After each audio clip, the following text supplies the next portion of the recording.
खबरों में बने रहने के लिए आज ही डाउनलोड करें संजीवनी टुडे ऐप।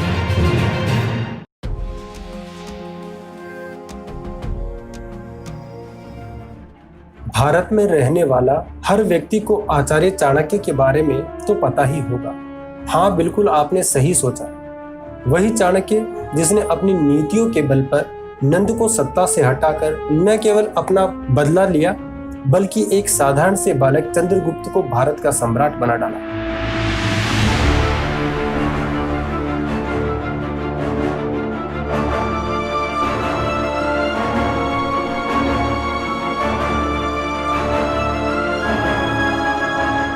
चाणक्य का जन्म 371 ईसा पूर्व में हुआ था, जबकि उनकी मृत्यु 283 ईसा पूर्व में हुई थी।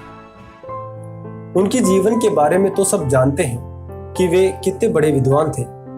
मुद्रा राक्षस के अनुसार चाणक्य का असली नाम विष्णुगुप्त था।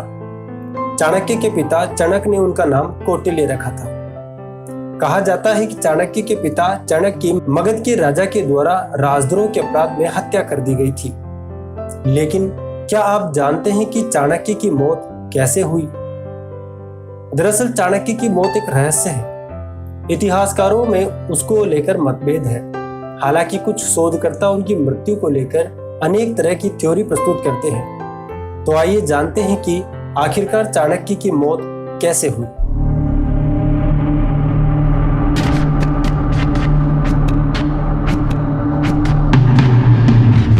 चाणक्य की मौत के बारे में कई तरह के बातों का उल्लेख मिलता है। कहते हैं कि वे अपने सभी कार्यों को पूरा करने के बाद एक दिन एक रथ पर सवार होकर मगध से दूर जंगलों में चले गए थे और उनके बाद वे कभी नहीं लौटे।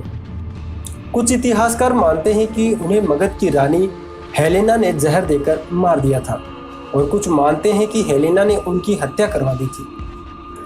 कहते हैं कि बिंदुसार के मंत्री सुबंधु के षड्यंत्र के चलते सम्राट बिंदुसार के मन में यह संदेह उत्पन्न हो गया कि उनकी माता की मृत्यु का कारण चाणक्य थे।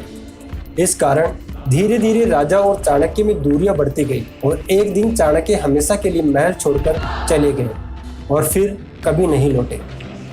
हालांकि बाद में बिंदुसार को इसका पछतावा हुआ।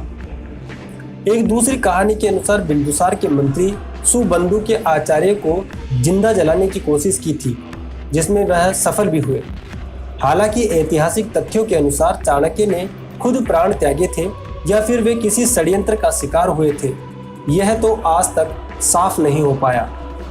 फिलहाल इस इंटरेस्टिंग वीडियो पर आपके क्या विचार हैं, आप हमें कमेंट करके जरूर बताएं। साथ ही ऐसी ही खबरें पाने के लिए आप हमारे चैनल को सब्सक्राइब करें और बेल आइकन को जरूर दबाएं।